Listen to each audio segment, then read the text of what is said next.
안녕하세요. 썰밤 청취자 여러분 반갑습니다. 오늘도 재밌는 사연 함께 해볼게요. 구독과 좋아요 한 번씩 눌러주시면 감사하겠습니다. 그럼 시작해보겠습니다. 안녕하세요. 저는 나이 50을 넘었지만 아직도 인생을 배워가고 있는 사람입니다. 전 평생 장례식장에 꽃을 납품하는 일을 해왔습니다. 슬픔을 위로하는 꽃들을 매일 다듬고 묶고 배달하는 게 일이죠. 새벽 일찍이 일어나서 꽃시장 가고 좋은 꽃 골라서 트럭에 싣고 장례식장 서너 군데 돌면서 납품하면 해가 저물죠. 그래서 저는 제가 죽음이라는 게 남들보다 익숙할 줄 알았어요. 수백 번도 넘게 영정사진 앞에 꽃을 놨으니까요. 울고 있는 유족들 옆을 지나가는 것도, 관 위에 꽃을 올리는 것도 저한텐 평범한 일상이었죠. 근데 그게 제 가족일 땐 아무 소용없더라고요. 그 어떤 꽃도, 그 어떤 위로도 가족이 죽었다는 사실 앞에선 의미가 없었습니다. 제가 그렇게 많은 장례식에서 꽃을 놓으면서도 막상 가족의 관 앞에 서니까 다리에 힘이 풀리고 눈앞이 캄캄해지더라고요. 아, 이게 이런 거구나. 사람이 정말 무너지면 이런 거구나 라는 걸 그때 처음 알았습니다. 제가 오늘 들려드릴 이야기는요, 직접 겪고서 한동안 꿈인지 생신지 구분이 안 됐던 그야말로 말도 안 되는 경험담입니다. 세상에 이런 일도 있구나, 그렇게 들어주시면 감사하겠습니다. 저는 경기도 외곽에 있는 작은 읍내에서 태어났어요. 부모님은 시장 한켠에서 장사를 하셨는데 형편이 넉넉하진 않았죠. 새벽엔 생선 다듬고 저녁까지 좌판 지키고 그렇게 평생을 사신 분들이에요. 제가 지금 열심히 일하며 사는 게 그런 부모님의 모습을 보면서 커서 그런가 봐요. 비 오는 날에도 눈 오는 날에도 시장 좌판을 비운 적이 없으셨어요. 저는 그 옆에서 뛰놀다가 초등학교 들어가고 중학교 졸업하고 고등학교를 겨우겨우 마쳤죠. 대학은 꿈도 못 꿨어요. 집안 형편에 제가 더 공부하겠다고 하는 건 사치였거든요. 친구들은 대학 간다고 들떠 있을 때 저는 취직 자리 알아보고 있었습니다. 부럽지 않았다면 거짓말이에요. 근데 어쩌겠어요. 제가 태어난 환경이 그랬으니까요. 철없이 부모님을 원망하고 싶진 않았어요. 고등학교 졸업하고선 바로 공장에 취직했습니다. 읍내에서 버스 타고 1시간 거리에 있는 공단이었는데 거기서 물품을 포장하는 일을 했어요. 아침 8시부터 저녁 6시까지 점심시간 1시간 빼고 계속 앉아서 일만 했죠. 손이 빠르다고 칭찬받았지만 월급은 쥐꼬리만 했어요. 그래도 그 돈 모아 부모님 용돈도 드리고 동생 학비도 보태줬으니 참 어릴 적 제가 대견하네요. 내 것 하나 사본 적 없이 꽃같은 20대 초중반에 그렇게 살았어요. 그러다 결혼을 하게 됐죠. 남편은 인쇄소에서 기계 돌리는 일을 했어요. 소개팅으로 만났는데 사실 처음 만났을 땐 너무 과묵해서 좀 답답했거든요. 밥 먹는 내내 말이 없고 제가 물어봐야 겨우 대답하고 어디 사세요? 공단 근처요? 취미가 뭐해요? 딱히 그런 건 아우 답답해. 솔직히 이런 사람이랑 무슨 대화를 하고 살지 싶었어요. 첫 만남 끝나고 집에 오면서 이건 아니다 생각했습니다. 근데 억지로 나간 두 번째 만남에서 제가 감기에 걸렸다고 했거든요. 그런데 그 다음날 죽을 끓여서 들고 온 거예요. 냄비째로요. 집 근처로 왔다고 해서 급히 아는 찻집에서 만나기로 했는데 집에서 직접 끓여온 죽을 건네더라고요. 호호 불면서 숟가락으로 떠서 주는데 그 모습이 너무 진지하면서도 웃겼어요. 전 그때 알았습니다. 아, 이 사람은 말로 하는 게 아니라 행동으로 보여주는 사람이구나. 이거 뭐예요? 죽. 감기엔 죽이 좋다고 해서요. 드셔보세요. 그 짧은 말 한마디에 마음이 녹았어요. 화려한 말 잘하는 남자들 많잖아요. 근데 그런 남자들은 말만 하고 행동은 안 해요. 이 사람은 달랐습니다. 그렇게 결혼까지 하고 보니까 집안일도 잘하고 아이 기저귀도 척척 갈더라고요. 제가 설거지하면 옆에서 행주로 닦아주고 제가 빨래 늘면 무거운 이불은 자기가 들어주고 말은 없는데 옆에 늘 있는 사람이었어요. 사랑해라는 말 한 번 안 했지만 전 그 사람 행동에서 사랑을 느꼈습니다. 게다가 저는 임신하고 나서 공장은 그만뒀거든요. 남편이 애 낳고 공장 다니면 너무 힘들다고 해서요. 그 말이 별거 아닌 것 같아도 고맙더라고요. 요즘 같으면 당연한 소리겠지만 그때는 임신해도 막달까지 일하는 여자들이 수두룩했거든요. 대신 집에서 부업을 했습니다. 내복 포장하고 젓갈 담아서 팔고 닥치는 대로 했어요. 아이 분유값이랑 기저귀 값은 벌어야 했으니까요. 제가 이렇게 노력하고 애쓸 때마다 남편은 항상 자기도 더 노력해야겠다며 팔을 거치고 나섰어요. 아이가 어릴 땐 아빠 등에 업혀 동네 한 바퀴 도는 게 일과였을 정도였죠. 퇴근하고 씻자마자 아이를 업고 바로 나갔어요. 아빠, 오늘은 어디 가? 공원. 그렇게 1시간씩 돌아다니다 나와서는 아이를 재우고 그제야 밥 먹고 힘들 텐데 한 번도 귀찮다는 말을 안 했어요. 저는 그 모습 보면서 참 좋은 아빠다라고 생각했죠. 그러다 남편이 아팠습니다. 간암이었어요.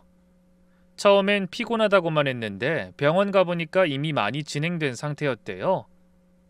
그렇게 아이가 초등학생일 때 남편은 40이 안 되는 젊은 나이에 세상을 떠났습니다.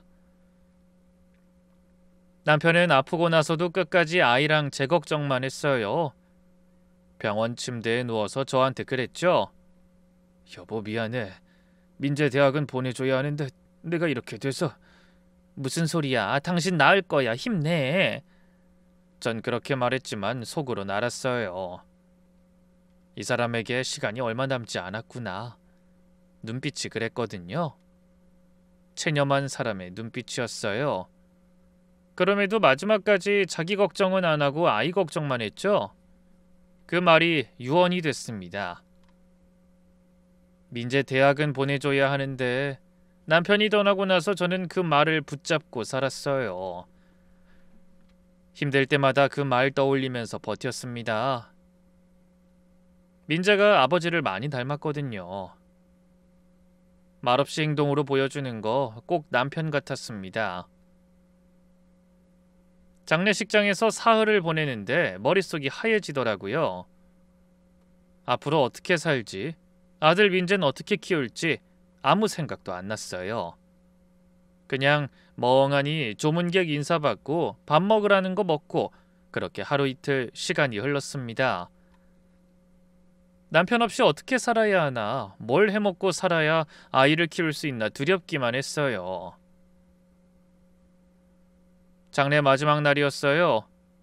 화장터에서 남편 유골받아 들고 나오는데 한 아주머니가 말을 걸더라고요. 장례식장에 조화 납품하시는 분이었는데 제 사정을 들으시고는 이렇게 말씀하셨어요. 아이 엄마, 나 혼자 일하기 힘든데 같이 할 생각 없어요? 꽃 다루는 거 어렵지 않아. 내가 가르쳐 줄게요.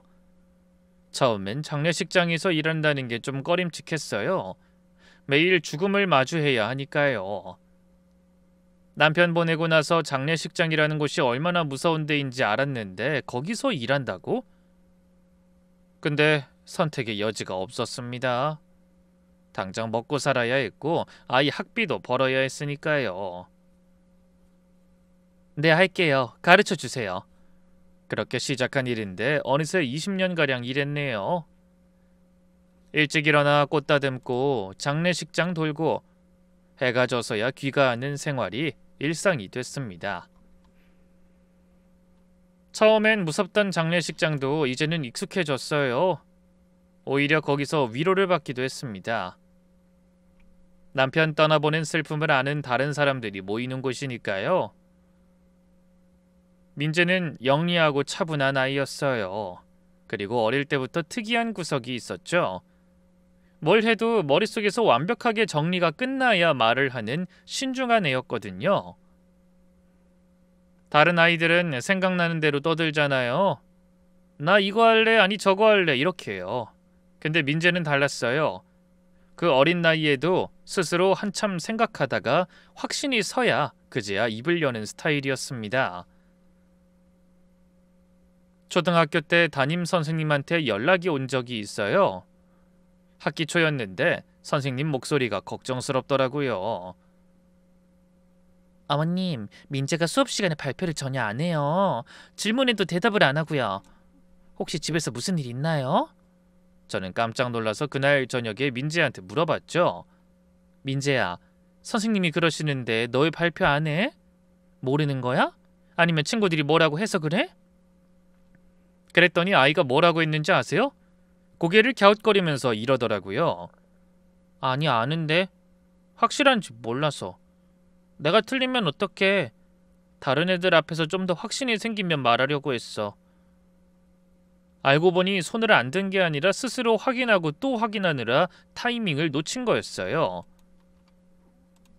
다른 애들이 다 손들고 대답하는 동안 아이는 속으로 맞나? 진짜 맞나? 되뇌고 있었던 거예요. 답을 알아내도 혹시 내가 잘못 알고 있는 거 아닐까 계속 의심하고 다시 생각하느라 결국 발표를 못한 거죠. 선생님한테 설명하니까 아, 그런 아이였군요. 신중한 거네요. 그런 성격인 걸 고려하며 지도할게요. 라고 하시면서 이해해 주셨어요. 그 뒤로는 민재한테 시간을 좀 더 주셨대요. 민재야, 천천히 생각해봐. 준비되면 말해. 이런 식으로요. 중학교 땐 더 했습니다. 아버지 돌아가시고 나서 민재가 많이 변했거든요. 말수가 더 줄었고 혼자 뭔가 생각하는 시간이 많아졌습니다. 그러다 어느 날 한 달 동안 아무 말 없이 뭘 준비하더니 저녁밥 먹다가 갑자기 이러더라고요. 엄마, 나 고등학교 안 갈래. 그 순간 저는 숟가락을 놓쳤어요. 뭔 소린가 싶어서요. 뭐? 무슨 소리야? 갑자기 고등학교를 왜 안 가? 검정고시로 빨리 끝내고 돈 벌래. 엄마 고생하는 거 못 보겠어. 아침 일찍 밥도 제대로 못 챙겨 먹고 나가서 밤 늦게서야 들어오잖아. 나도 빨리 돈 벌어야지. 어차피 나중에 돈 벌자고 학교 다니는 건데. 야, 그래도 고등학교 나와야지. 요즘 세상에 돈이 전부가 아니야. 엄마, 나도 다 알아봤어. 검정고시 합격하면 고졸학력 인정돼. 대학도 갈 수 있고. 근데 나 대학은 안 갈 거야. 자격증 따서 취직할 거야. 알고 보니까 이미 인터넷으로 검정고시 접수 방법, 시험 범위, 일정까지 다 알아본 상태였어요. 심지어 합격률이랑 기출문제까지 분석해놨더라고요. 어디서 시험 보는지, 뭘 준비해야 하는지, 공부 자료는 어디서 구하는지 전부 다 조사한 거예요.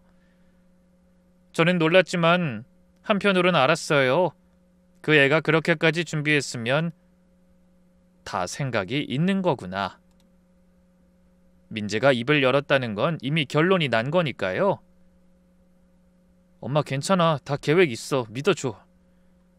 민재는 항상 그랬어요. 말하기 전에 이미 다 완벽히 끝내놓는 애였습니다. 나중에 알게 된 건 이 성격이 엄청난 일을 만들어냈어요. 좋은 쪽으로도 저를 기절시킬 만큼 놀라게 한 쪽으로도요. 결국 아이는 고등학교를 중퇴하고 검정고시를 봤습니다. 전 과목을 상위권으로 합격했어요. 그럼에도 주변에서 말이 많았죠. 아이고, 고등학교도 안 나오고 어쩌려고. 요즘 세상에 고졸이 어딨어. 대학은 가야지. 대학을 취직이 되겠어? 친척들도 이웃들도 다들 한마디씩 했습니다. 저도 솔직히 불안했어요. 그럼에도 민재는 단호했어요. 엄마, 고등학교만 졸업하면 돼. 대학 4년 다니면서 등록금 내느니 그 시간에 자격증 따고 취직하는 게 나아. 내가 계산해 봤어. 대학 가면 등록금에 생활비에 4년이면 얼마야? 그 돈 벌어서 엄마 도와주는 게 낫지. 그래서 아들은 대학 대신 학원을 택했습니다. 네트워크 관련 자격증을 따겠다고 하더군요. 그래서 낮에는 편의점 알바하고 밤에는 학원 다니고 새벽에는 집에서 독학했어요. 잠을 서너 시간밖에 안 자더라고요. 어찌나 독하던지. 제가 새벽에 꽃 다듬으러 나가면 민재방에 불이 켜져 있었어요. 살금살금 문 열고 들여다보면 컴퓨터 앞에 앉아 뭔가 열심히 보고 있더라고요. 화면에 알 수 없는 글자들이 가득했어요. 나중에 알고 보니 코드라는 거였대요. 민재야, 잠 좀 자. 몸 상해. 엄마도 조심히 다녀와. 그 짧은 대화가 우리 일상의 전부였습니다. 서로 고생하는 거 알면서 뭐라 말은 못하고 그냥 응원하는 거죠. 20살에 관리사 자격증 따고 22에는 정보보안기사라는 것까지 땄어요. 이게 얼마나 어려운 건지 저는 몰랐는데 나중에 들어보니까 대학 나온 사람들도 떨어지는 시험이래요. 고졸학력에 독학으로 딴 거니까 더 대단한 거죠. 그렇지만 취직은 쉽지 않았어요. 고졸이라고 서류에서 떨어지는 경우가 많았다네요. 아무리 자격증이 있어도 학력 필터에 걸리더래요. 민재가 속상해하는 건 알았지만 내색은 안 하더라고요. 대신 포트폴리오를 직접 만들었대요. 자기가 공부하면서 만든 프로젝트들을 정리해 면접 때 보여줬다더군요. 학력은 고졸이지만 제가 뭘 할 수 있는지 보여드리고 싶습니다. 그렇게 해서 결국 작은 IT 업체에 취직했습니다. 월급은 적었지만 민재는 열심히 일했어요. 야근도 마다하지 않고 주말에도 공부하고 그러다 실력을 인정받아 조금 더 큰 IT 회사로 이직할 수 있었죠. 대기업은 아니지만 안정적인 회사였어요. 월급도 꽤 올랐고요. 첫 월급 타던 날 민재가 용돈 봉투를 줬어요. 하얀 봉투에 그 소중한 돈을 넣어서요. 엄마, 이제 내가 벌 테니까 조금만 덜 힘들게 일해. 새벽에 그렇게 일찍 안 나가도 돼. 저는 그 봉투 들고 펑펑 울었습니다. 남편 요원이 떠올랐거든요. 민재 대학은 보내줘야 하는데. 대학은 못 보냈지만 민재는 스스로 자기 길을 만들어냈어요. 그게 더 대단한 거 아닐까요? 아참, 민재에게는 동수라는 단짝 친구가 있었어요. 중학교 때부터 붙어 다닌 유일한 친구였습니다. 동수는 민재랑 정반대로 명량하고 밝은 친구였는데 묘하게 둘이 잘 맞더라고요. 민재가 말이 없으면 동수가 대신 떠들고 동수가 일 저지르면 민재가 수습하고 서로 부족한 걸 채워주는 사이였어요. 동수 부모님이 지방에서 작은 장례식장을 운영하셔서 동수도 장례 지도사가 됐더라고요. 들어보니 요즘에 젊은 친구들이 장례 지도사 하는 경우가 많다더군요. 제가 조화 납품하는 업계라 동수도 알게 됐고 이후로도 아들처럼 챙겼어요. 명절 때 떡도 보내주고 종종 밥도 사주고요. 어머니, 저 밥 언제 사주실 거예요? 이놈아, 밥 달라면 오면 되지. 왜 전화야? 그렇게 가끔 안부 전화도 하고 농담 주고받는 사이였습니다. 그 애가 나중에 아주 중요한 역할을 합니다. 그땐 상상도 못했지만요. 그러다 민재가 20대 후반으로 넘어가던 해 여자를 데려왔어요. 회사 근처 카페에서 우연히 만났다고 하더라고요. 커피 주문하다가 눈이 마주쳤다나 뭐라나? 그 말 들었을 때 저는 좀 의아했어요. 민재가 그렇게 적극적인 애가 아니거든요. 근데 상대 여자가 먼저 말을 걸었다고 하더라고요.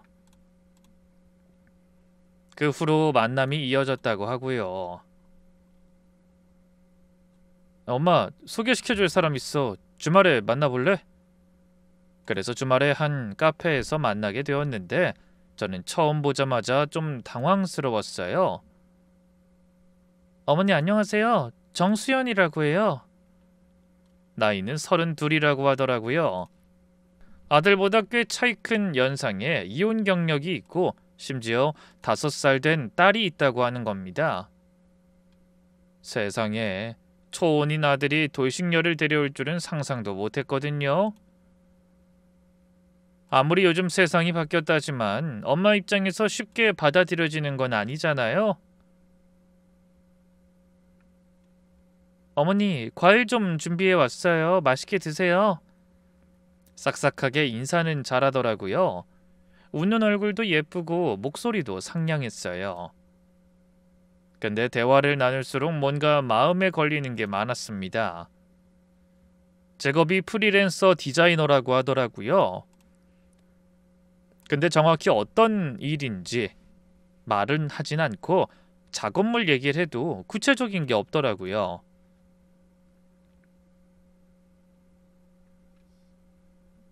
요즘 뭐 작업해요? 디자인 쪽이면 바쁘겠네. 아, 요즘은 좀 쉬고 있어요. 프로젝트 끝나서요. 그럼 평소에 뭐 해요? 계속 집에서 쉬어요. 아이돌 보고요. 뭐 사실상 육아가 일이잖아요. 대화가 계속 어딘가 이상했어요. 프리랜서여도 일이 있는 걸 텐데 쉬는 게 일상인 것처럼 말하니까요.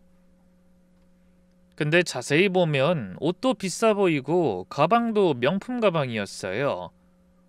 고정된 일을 하지 않는 아이 엄마가 저렇게 잘 꾸미고 다닐 수 있을까 싶긴 했죠. 그리고 전 남편 얘기를 물어보면 딱 잘라서 대답하더라고요. 이런 질문 실례지만 마음에 걸리는 것보다 묻는 게 나을 것 같아서요. 전 남편은 뭐 하는 사람이었어요? 왜 이혼했는지 알 수 있을까요? 바람 피워서 이혼했어요. 더 이상은 말하기 싫어요, 어머님. 너무 단호해서 더 못 물어봤어요. 표정이 굳어지면서 말을 막아버리니까요. 정말로 말하기 싫은 걸 수도 있지만 제 생각엔 뭔가 숨기는 게 있는 것 같은 느낌이 들었습니다. 저는 점점 찜찜해지기 시작했습니다. 설명이 안 되는 게 너무 많았어요. 저는 민재한테 따로 만나자고 해서 솔직하게 이 만남을 반대한다고 이야기했어요. 민재야, 엄마가 보기엔 그 여자 좀 이상해. 뭐 하는 사람인지도 확실하지 않고 전 남편 얘기도 안 하잖아. 과거가 뭔지도 모르는데 어떻게 결혼을 해? 민재가 한숨을 쉬더라고요. 제 반응을 예상했다는 표정으로요. 엄마, 수연이 힘들게 살아왔어. 전 남편한테 많이 당했대. 맞기도 했고 돈도 다 뺏기고 이혼하고 혼자 애 키우느라 고생 많이 했고 내가 도와주고 싶어. 아이 그래도 그렇지 너 초혼이잖아. 굳이 아이 있는 여자를 만나야 해? 더 좋은 사람 많을 텐데. 엄마, 사람이 조건으로 만나는 건 아니잖아. 나 수연이 좋아. 그거면 됐어. 아들이 수연이를 좋아한다고 이야기하긴 했지만 제가 볼 땐 수연이가 민지한테 매달리는 것 같았어요. 만날 때마다 민재 없으면 나 진짜 못 살아요. 민재가 저의 전부예요. 민재가 날 버리면 전 끝이에요. 이런 말을 입에 달고 살았거든요. 눈물도 잘 흘리고 약해 보이는 모습을 자주 보여줬어요. 민재는 원래 약한 사람 못 보는 성격이라 그게 먹힌 게 아닐까 싶었어요. 불쌍한 척하면 넘어가는 애거든요. 제 마음에 들지 않으니까 더 안 좋게 보는 걸 수도 있지만요. 하지만 제가 반대할수록 민재는 더 수연이 편을 들었습니다. 엄마, 수연이가 불쌍해서 그래. 조금만 이해해줘. 엄마도 수연이 제대로 알면 좋아할 거야. 우린 결혼식 안 하고 혼인신고만 하려고. 엄만 결혼식 하고 싶을 텐데 이렇게 결정해서 미안해. 세상에, 결혼도 모자라서 아이식은 안 올린다니. 이제 저는 최소한 결혼식은 올리자고 설득하기 시작했어요. 수연이 친정도 만나보고 제대로 절차를 밟자고요.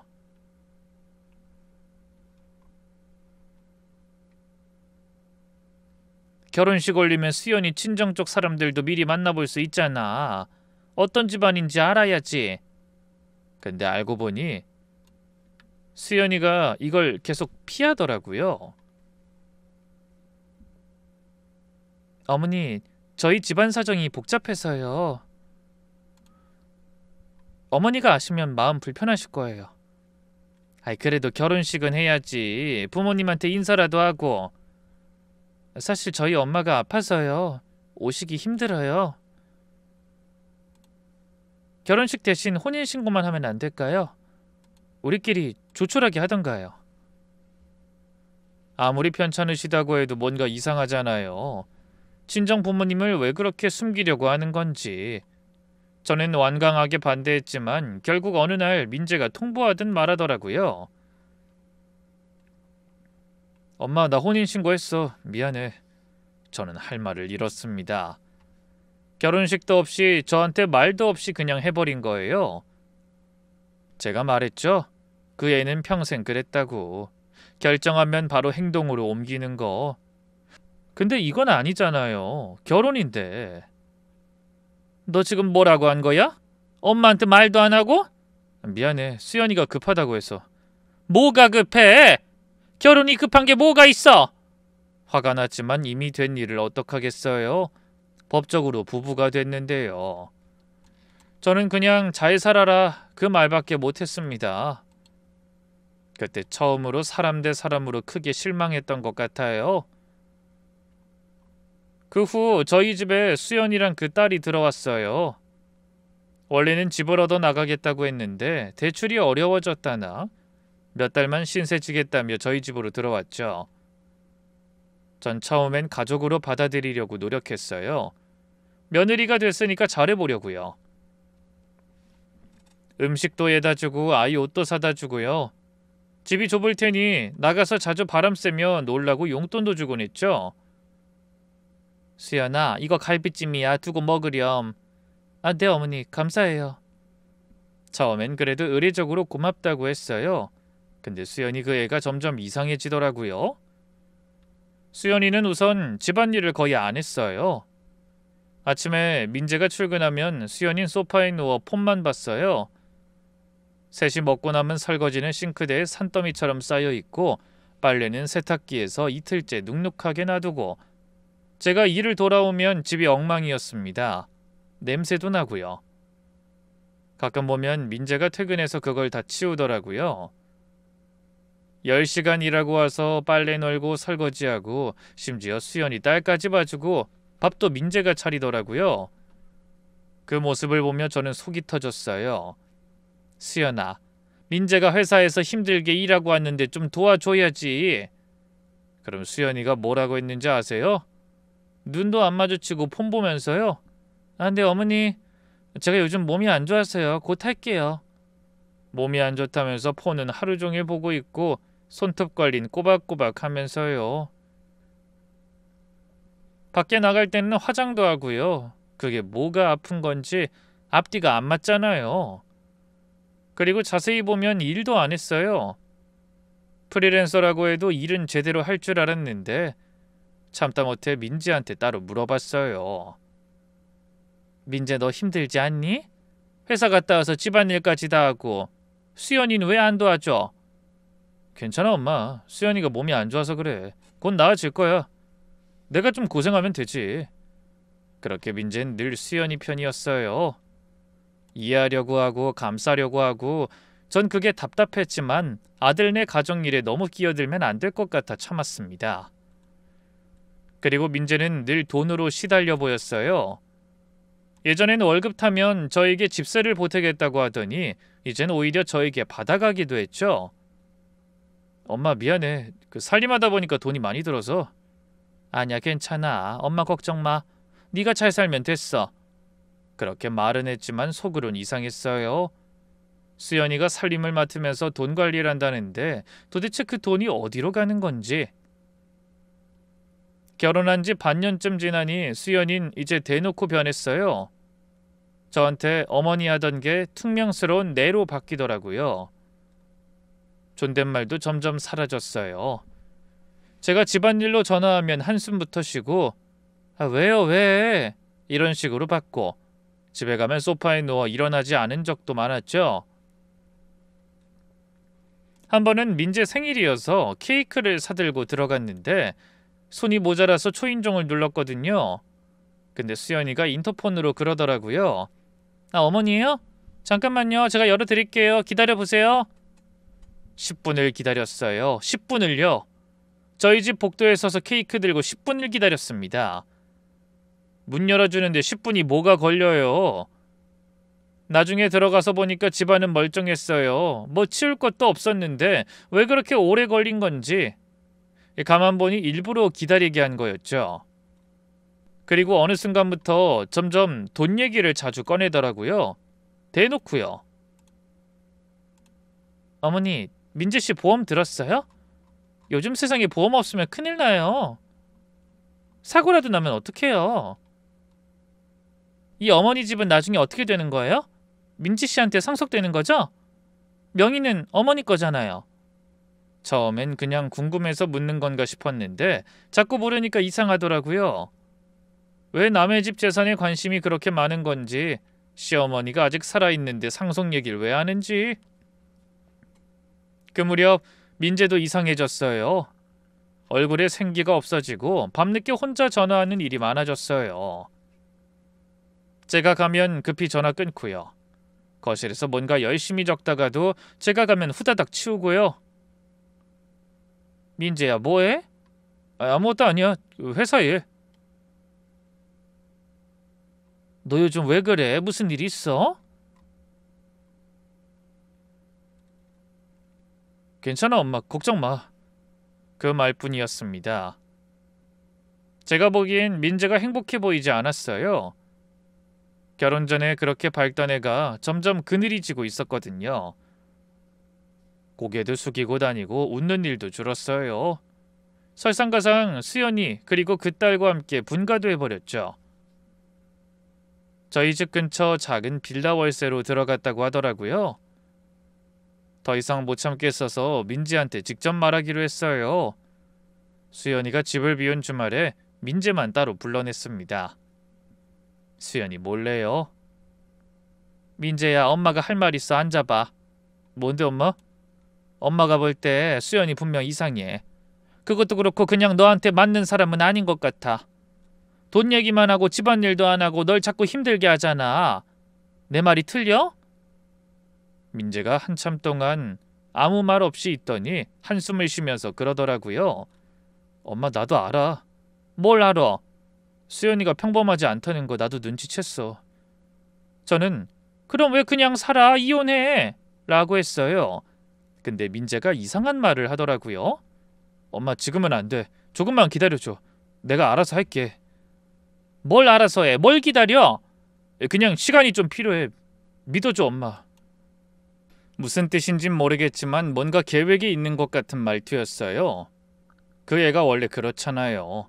다 준비될 때까지 말 안 하는 애니까 최근에 봐도 말해주지 않을 것 같았죠. 저는 답답해서 직접 움직이기로 했어요. 수연이 예전 사는 동네를 찾아갔습니다. 수연이가 예전에 살았다던 지역에 가서 근처 슈퍼 사장님들한테 물어봤어요. 혹시 여기 정수연이라고 딸 하나 있는 여자 아세요? 30 초반이고요. 저희 며느리인데 요즘 안 보였어요. 아시는 게 있는지 이야기를 좀 듣고 싶은데. 제가 사진을 보여주자 그중 한 아주머니가 눈을 동그랗게 뜨더라고요. 그 여자요? 아이고 여기서 좀 유명했어요. 어떤 걸로 유명했는데요? 자세히는 모르는데 잘 아는 사이가 아니라서 이런 말하긴 좀 그렇지만 그 남자가 자주 바뀌었대요. 그리고 그 애 아빠가 누군지도 모른다던데요. 소문이 좀. 더 이상 자세히는 말 안 해주시더라고요. 근데 그 한마디로 충분했습니다. 역시 내 감이 맞았구나. 집에 돌아와서 민지한테 말했어요. 민재야, 내가 알아봤는데 수연이 전에 살던 동네에서 안 좋은 소문이 있더라. 남자가 자주 바뀐다는 이야기를 들었어. 민재가 절 쳐다보더니 이렇게 말하더라고요. 알아, 엄마. 나도 다 조사했어. 엄마가 아는 것보다 더 많이 알아. 뭐? 네가? 내가 알아서 한다고 했잖아. 믿어줘, 엄마. 조금만 기다려. 그러고는 민재가 연락이 뜸해졌습니다. 전화해도 잘 안 받고 받아도 바빠서 나중에 할게 하고 끊고 뭔가 큰 일을 준비하는 것 같은 느낌이 들었어요. 저는 불안하면서도 기다렸습니다. 민재에게 어떤 일이 생길지 그땐 정말 상상도 못했어요. 그러던 어느 날 아침이었어요. 핸드폰이 울려 눈을 떴는데 동수 번호가 찍혀있더라고요. 시계를 보니까 아침 6시였어요. 이 시간에 무슨 일인가 싶어서 받았죠. 어머니, 저 동수예요. 지금 통화 가능하세요? 목소리가 떨리더라고요. 평소에 그렇게 활발하던 애가 목소리가 가라앉아 있으니까 뭔가 이상했어요. 심장이 철렁 내려앉는 느낌이 들었습니다. 동수야, 왜 그래? 무슨 일이야? 어머니, 우선 놀라지 마시고요. 진정하시고 들어주세요. 저 민재가요. 말을 더듬더라고요. 그 순간 온몸에 소름이 돋았어요. 민재한테 무슨 일이 생긴 거구나 직감적으로 알았습니다. 민재가 왜? 무슨 일이야? 빨리 말해. 민재가 사고가 났어요. 우선 이리로 와주시겠어요? 저는 간신히 핸드폰을 붙잡고 어느 병원이야? 내가 지금 갈게 라고 했죠. 아들이 다쳤으면 당장 달려가야죠. 근데 동수가 말을 더듬더라고요. 한참 동안 아무 말 없이 있다가 겨우 입을 열었어요. 어머니, 우선 이 주소로 와주세요. 동수가 지방에 있는 한 장례식장 주소를 말했어요. 순간 귀가 멍해지면서 아무 소리도 안 들렸어요. 뭐라고? 내 아들이? 말이 안 됐습니다. 며칠 전까지만 해도 전화통화했는데 엄마 바빠서 나중에 할게. 조만간 연락할 거야 라고 했는데 그게 마지막이었다니. 어머니 괜찮으세요? 동수 목소리가 멀리서 들리는 것 같았어요. 전 전화기를 붙들고 멍하니 앉아 있었습니다. 눈물도 안 나오더라고요. 너무 충격을 받으면 울지도 못한다는 게 이런 거구나. 그냥 머릿속이 하얘지면서 아무 생각도 안 났어요. 동수가 계속 말했어요. 어머니, 민재가 평소에 저한테 그랬어요. 자기한테 무슨 일 생기면 엄마한테 바로 알리지 말래요. 너무 놀라실까 봐서요. 그래서 제가 늦게 연락드린 거예요. 그 말이 더 화가 났어요. 뭐? 바로 알리지 말라고? 엄마한테? 내 아들이 죽었는데 늦게 알려? 저는 소리를 질렀습니다. 그게 말이 돼? 아들이 죽었는데 엄마한테 늦게 알린다고? 동수야, 너 지금 뭐라는 거야? 동수는 죄송해요, 어머니. 죄송해요. 우선 와주세요. 진정하시고 조심히 오셔야 해요. 라고 하면서 계속 사과했어요. 저는 전화를 끊고 방바닥에 주저앉았습니다. 손이 부들부들 떨리더라고요. 남편 보내고 나서 민지 하나 보고 살았는데 그 아들이 세상을 떠났다니 하늘이 무너지는 것 같았어요. 동수가 장례식장을 자기네 쪽으로 하고 싶어서 그리로 잡았다고 했어요.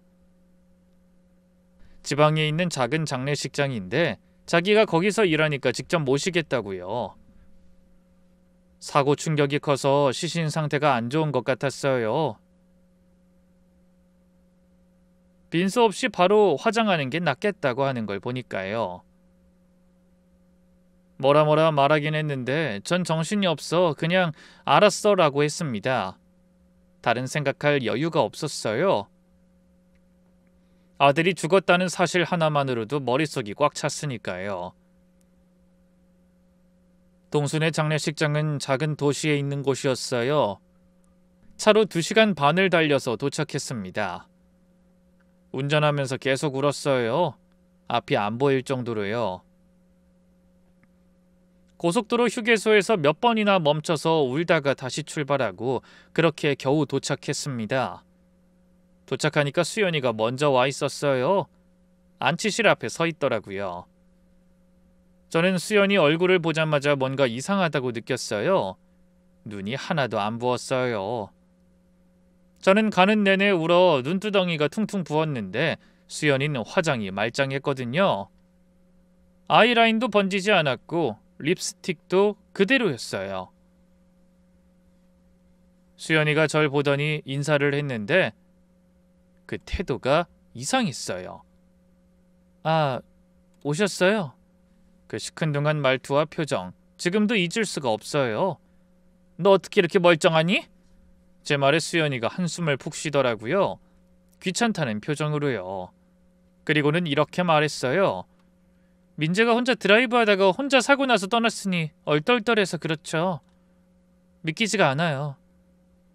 그나저나 어머니, 모아둔 돈 얼마나 갖고 계세요? 장례비 제가 내야 하잖아요. 빨리 알아야 하니까 솔직하게 말해주세요. 저는 귀를 의심했어요. 아들이 죽었는데 천마디가 돈이라니 사람이 어떻게 저럴 수 있어요?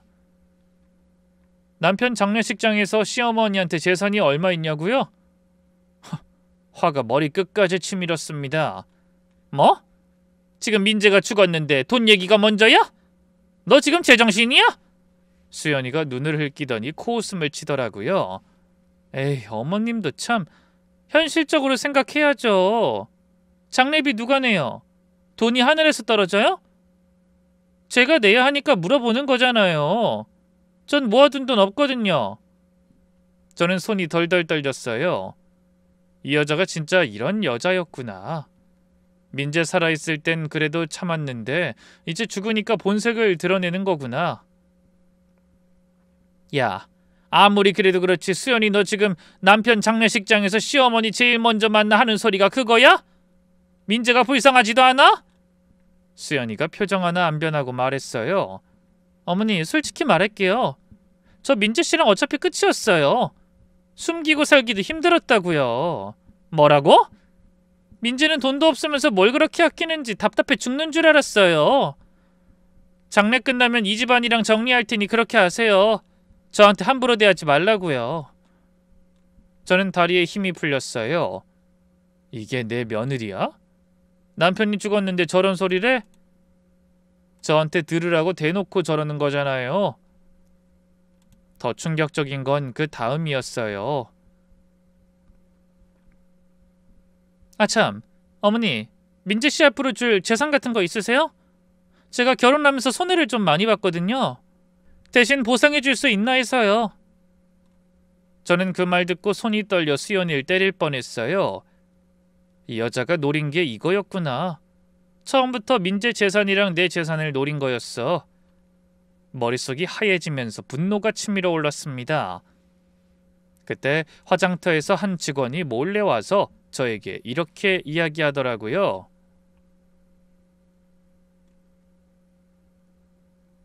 싹 다 멈추고 저 좀 따라오세요. 저는 수연이를 노려보면서 그 직원을 따라갔습니다. 그때까지만 해도 직원이 무슨 말을 하려는지 몰랐어요. 직원을 따라가 보니 동수가 절 기다리고 있었어요. 동수는 저를 앉히실 안쪽 작은 방으로 데려갔죠. 장례식장 직원들만 쓰는 공간인 것 같았는데 거기 관이 하나 있었습니다. 어머니, 여기 앉으세요. 보여드릴 게 있어요. 저는 멍하니 앉아 동수가 뭘 보여주려는 건지 알 수 없었죠. 근데 동수가 관뚜껑에 가만히 손을 얹더라고요. 어머니, 놀라지 마세요.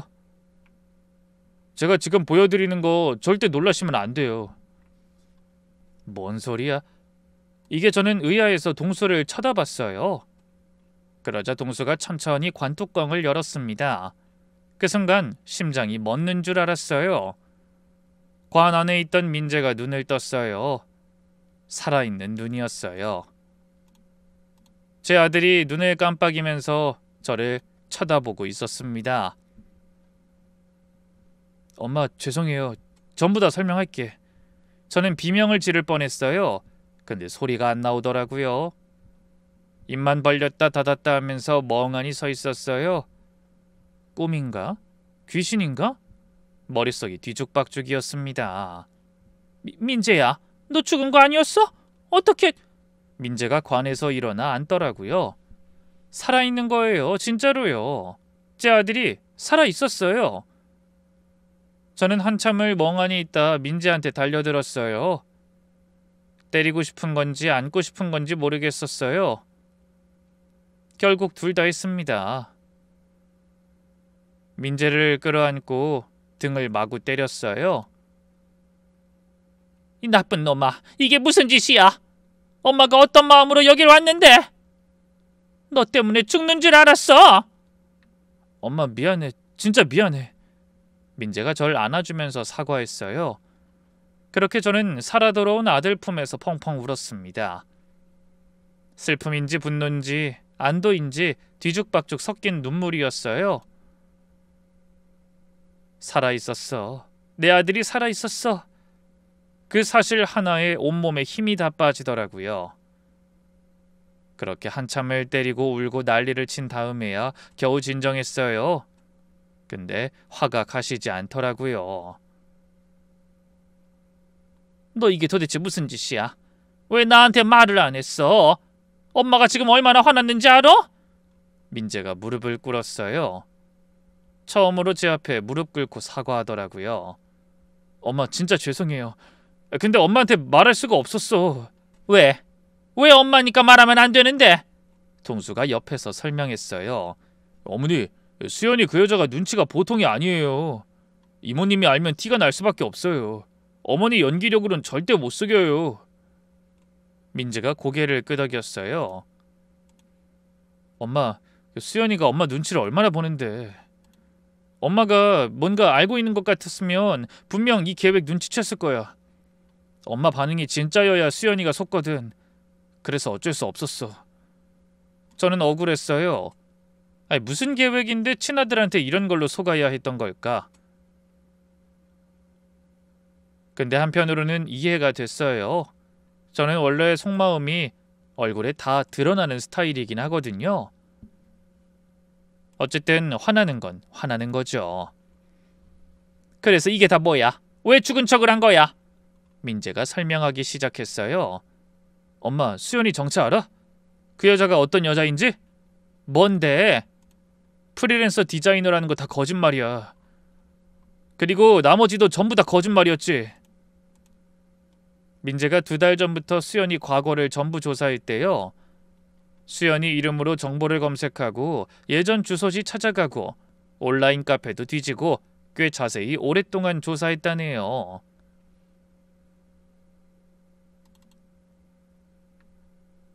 수연이 사실 유흥업소에서 일했어. 그것도 꽤 오래. 딸도 그때 손님한테서 생긴 애 같아. 저는 숨이 턱 막혔어요. 뭐? 없어? 그리고 그 여자가 나한테만 접근한 게 아니야. 예전에도 남자들한테 접근해서 돈 뜯어내려고 했어. 결혼 사기 미수도 있고 사귀던 남자 통장에서 돈 빼돌린 적도 있고. 그런 여자였어? 흥신소도 고용해서 알아봤어. 확실해. 피해자가 몇 명 있지만 제대로 걸린 적은 없나 봐. 온몸에 소름이 돋았어요.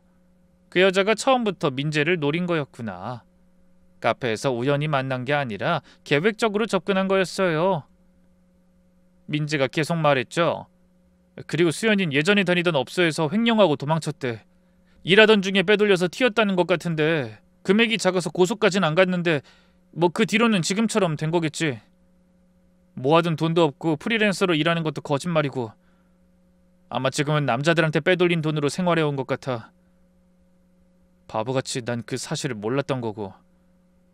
저는 할 말을 잃었어요. 그 여자가 그렇게까지 썩을 대로 썩은 사람이었다니. 그래서 죽은 척을 한 거라고? 응. 수연이한테 직접 따지면 꼬리 자르고 도망갈 거야. 지금 찾아낸 자료들로 이혼은 할 수 있겠지만 이대로 놓아주면 다른 희생자를 만들게 될 거야. 완전히 싹을 잘라야지. 수연이를 확실하게 끝장내려면 증거가 더 필요했어.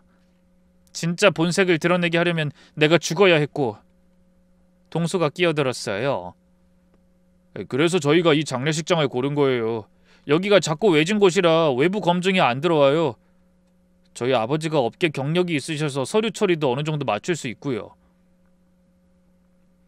그 뒤로 민재가 계획을 설명했어요. 사실 수연이가 몇 달 전부터 생명보험 들자고 졸랐어. 이상하다 싶어서 일부러 들어줬지. 왜? 미쳤어? 덫을 놓은 거야. 수익자는 수연이로 해줬다고 말하면서, 그리고 집이랑 재산도 네 이름으로 돌려줄게라고 했어. 사실 전부 다 거짓말이지만. 그 말로 인해 수연인 민재가 죽으면 보험금의 재산까지 다 먹을 수 있다고 믿고 있는 거였어요.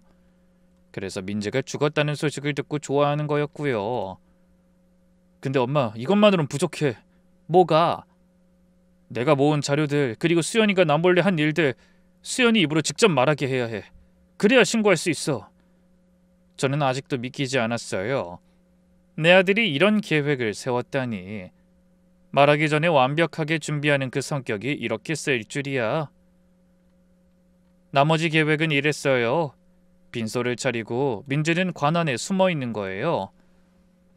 수연이는 민재가 죽은 줄 알고 있으니까 분명 뭔가 움직일 거라고요.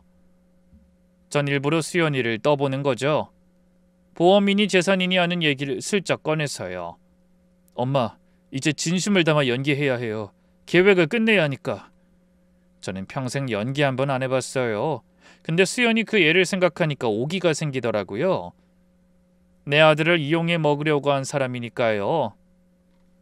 알았다. 내가 뭘 하면 되냐? 전 우선 아이들의 말대로 밖으로 나가 수연이를 만났어요. 최대한 침착하게 울고 난 엄마처럼 행동했습니다. 속으론 부글부글 끓었지만요. 빈소 준비를 하는데 수연이 행동이 점점 더 가관이더라고요. 그 애가 화장실에 가길래 제가 슬쩍 뒤를 따라갔거든요. 뭔가 느낌이 이상했거든요. 화장실 문이 살짝 열려 있었는데 거울 앞에서 수연이가 뭘 하고 있었어요. 화장을 고치고 있더라고요. 립스틱 바르고 아이라인 다시 그리고 파우더로 얼굴 톡톡 두드리고 남편 장례식장에서요. 그것도 모자라서 셀카를 찍더라고요. 거울 보면서 각도 맞추고 표정 만들고 한 장 찍곤 확인하더니 마음에 안 드는지 다시 찍고. 저는 눈을 의심했어요. 저게 남편 잃은 여자가 할 행동이야? 그때 수연이가 폰으로 뭔가 보내더라고요. 카톡인지 문자인지 모르겠지만 웃으면서 보내는 거예요. 그러고는 표정을 싹 바꿔 슬픈 척하고 화장실에서 나왔어요. 그렇게 뒤에 숨어있다 수연이가 지나간 다음에 나왔습니다. 분노가 치밀어 올랐지만 참아야 했어요. 아직 때가 아니니까요. 빈소로 돌아왔더니 수연이가 재단 앞에 서 있었어요. 근데 뭘 하고 있는지 아세요? 영정사진 옆에 놓인 음식을 집어먹고 있더라고요. 제사상에 올릴 과일이요. 포도알을 하나씩 따서 입에 넣으면서 핸드폰을 보고 있더라고요. 글쎄, 기가 막혔어요. 아무리 그래도 그렇지 남편 영정사진 앞에서 제사상 음식을 먹어?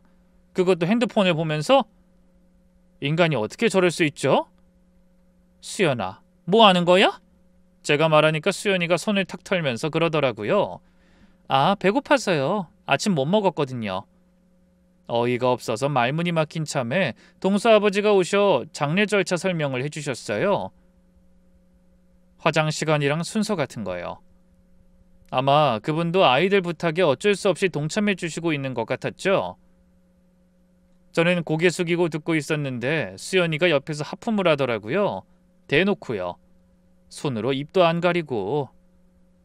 동서아버지가 괜찮으세요? 라고 하니까 수연이 그 애가 뭐라고 했는지 아세요?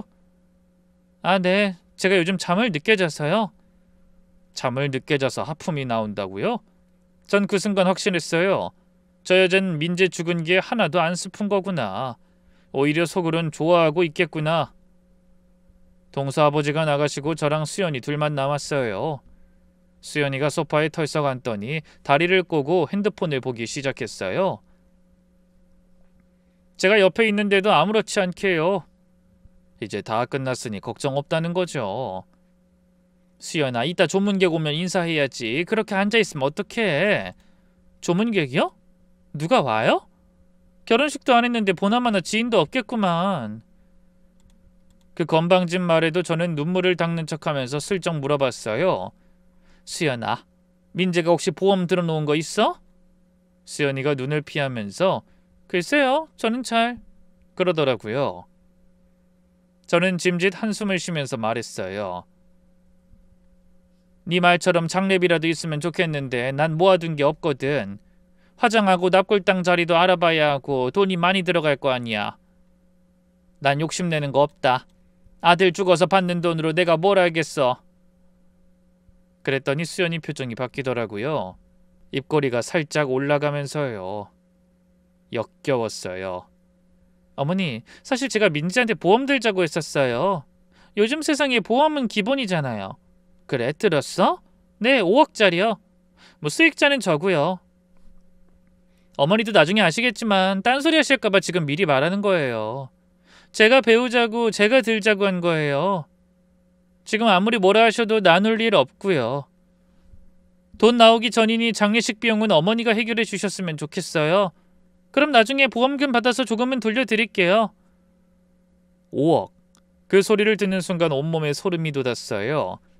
이 여자가 처음부터 노린 게 이거였구나. 민재 죽이고 보험금 타먹으려고. 아참, 그리고 어머니, 민재가 저한테 말해줬거든요. 뭘?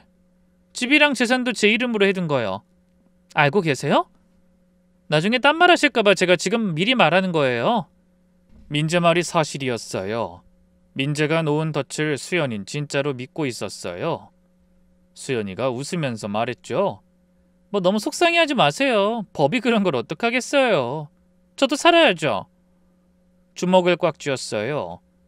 때리고 싶은 걸 참느라 손톱이 손바닥에 박힐 정도로요. 그때 저는 일부러 자리를 비웠어요. 화장실 좀 다녀올게 하고요. 수연이가 관 앞에 혼자 남는 순간을 위해서요. 동수가 몰래 녹화 중이었고 저도 문틈으로 보고 있었습니다. 수연이가 폰을 꺼내 어디론가 전화했어요. 남자한테 하는 말투였어요. 자기야, 끝났어. 보험금 얼마게? 5억! 거기다 집이랑 땅도 내 명의로 해뒀대. 이따 가서 바로 확인해봐야겠어. 전화 너머로 남자 목소리가 들렸어요. 뭐라고 하는진 잘 안 들렸지만 수연이가 웃으면서 대답하더라고요. 그래, 그 멍청이가 다 내 이름으로 해줬다니까. 어차피 이젠 통장에서 빼돌릴 돈도 없고 사기칠 재산도 없어 보여서 이혼하려고 했는데 수고 덜었지 뭐. 난 또 내가 물고기를 잘못 물었나 자책하고 있었는데. 그렇게 끔찍한 말을 아무렇지 않게 내뱉으며 관을 툭툭 치더라고요. 민지야, 고생했어. 네 덕분에 나 인생 펴겠다. 막판에 이렇게 도와주네? 그 이야기를 들으며 눈물이 나왔어요. 분노의 눈물이었죠. 저 여자가 내 아들을 완전히 속였구나.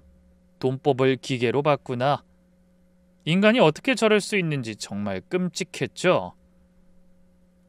그때 관뚜껑이 벌컥 열렸습니다. 민재가 관에서 벌떡 일어났죠. 수연이 비명소리가 장례식장 전체에 울렸습니다. 아마 식장 멀리서도 들렸을 거예요. 아! 귀신이야! 수연이가 바닥에 넘어져서 뒤로 기어가더라고요. 눈이 휘둥그레지고 얼굴이 하얘지고 온몸을 부들부들 떨었어요. 진짜 귀신을 본 것처럼요. 민재가 천천히 관에서 내려왔어요. 한 발 한 발 수연이한테 다가가면서 말했습니다. 귀신 아니야. 네가 죽이려 했던 남편이지. 어떻게 죽었잖아. 사고 났다며? 그래, 내가 꾸민 거야. 다 연기였어. 수연이 얼굴이 일그러지더라고요. 공포에서 분노로 바뀌는 것 같았어요. 뭐? 이런 사기꾼이. 사기꾼은 너 아니야? 네가 어떤 사람인지 내가 모를 것 같아? 민재의 그 말에 수연이는 상황을 알아차린 듯 무너지면서 매달리기 시작했어요. 민재야, 내가 잘못했어. 제발 한 번만 봐줘. 응? 다신 안 그럴게. 우리 다시 시작하자. 울면서 민재 바짓가랑이를 붙잡고 늘어지더라고요. 그 모습이 참 역겨웠어요. 방금 전까지 죽어줘서 고맙다고 했던 사람이 이제 와서 빌어? 민재가 그 인간을 차갑게 내려다보면서 말했어요. 보험금? 내가 수익자 이미 엄마로 바꿨어. 집이랑 땅? 그것도 명의 이전한 적 없어. 다 거짓말이야. 수연이 얼굴이 또 하얘졌어요. 애초에 모든 게 거짓말이었다는 걸 알았으니까요. 민재가 주머니에서 서류 뭉치를 꺼냈어요. 그리곤 수연이 앞에 던지면서 말했습니다. 이건 업소에서 일했다는 증거. 거기서 딸 낳은 거잖아. 애아빠는 거기서 만난 사람들 중 하나고. 수연이 눈이 흔들렸어요. 그걸 어떻게... 이걸로 우선 사기 결혼인 거 증명했고, 그리고 당신 예전에 다른 남자한테도 접근했지? 결혼을 빙자해 사기치려다가 걸려서 도망친 거 김모 씨, 박모 씨 다 찾았어. 그 사람들한테 연락해서 당신 얘기 들었고. 수연이 얼굴이 점점 일그러졌어요. 그리고 당신 횡령했지? 업소에서 일할 때 돈 빼돌려서 도망친 거 말이야. 그래서 일 그만두고 개인적으로 공사 치고 다닌 거잖아. 민재가 태블릿을 꺼내 영상을 틀었어요.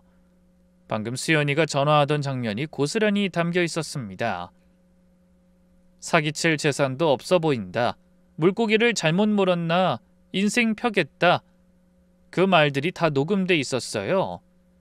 그걸 틀고선 민재가 서류를 한 장 더 꺼냈어요. 네가 내 통장에서 빼돌린 돈 다 알아. 총 3천만 원. 기록 다 남아있어. 그리고 또 내 이름으로 몰래 대출받은 거. 이건 사문서 위조야. 형사처벌 대상이지. 그건 생활비로. 생활비? 네가 쓴 카드 내역 다 봤어. 명품 가방, 네일, 피부과 전부 네 개인 지출이야. 우리 살림하는데 쓴 거 아니잖아. 게다가 당신 입으로 실토했지. 이제 통장에서 빼돌릴 돈도 없다고. 이거면 경찰서에서 생활비란 변명은 안 먹히겠지. 수연이가 바닥에 주저앉았어요. 더 이상 변명할 게 없었으니까요. 수연이 얼굴이 완전히 무너졌어요. 이젠 경찰에 넘길 증거가 충분했거든요. 이건 단순 이혼이 아니라 형사고소건이었어요. 처음부터 돈 노리고 나한테 접근한 거잖아. 그건 되갚아줘야지. 이제 다신 나 같은 피해자 없길 바라며. 말도 안 돼. 네가 나한테 이럴 수 없어. 이 모습을 보며 저는 딱 한마디 했습니다. 수연아, 지옥에서 잘 살아라. 그 뒤로 몇 달이 지났어요. 민재는 이혼 소송을 넣었고 수연이는 유책 배우자라 위자료 한 푼 못 받아갔습니다. 오히려 민재가 위자료를 받았죠. 그리고 문서 위조와 절도, 사기죄로 고소한 건 재판 중인데 수연이는 집행유예를 받을 거래요. 전과가 남았으니 분명 이전 3과는 달라지겠죠? 그래도 이렇게 복수를 했으니 속은 정말 시원했어요. 게다가 아들이 드디어 웃음을 되찾았거든요. 간신히 평화를 되찾았으니 그보다 더 좋을 게 있을까요? 그 후 저는 가끔 민재한테 물어요. 엄마 속인 거 아직도 미안해? 그럼 민재가 웃으면서 그래요. 그렇지. 너무 무모한 일이긴 했으니까. 미안한 거 평생 갚을게요, 엄마. 어쩌면 죽었던 아들이 살아 돌아온 거니까 저한테는 매일이 선물 같네요. 지금까지 제 사연 들어주셔서 감사해요.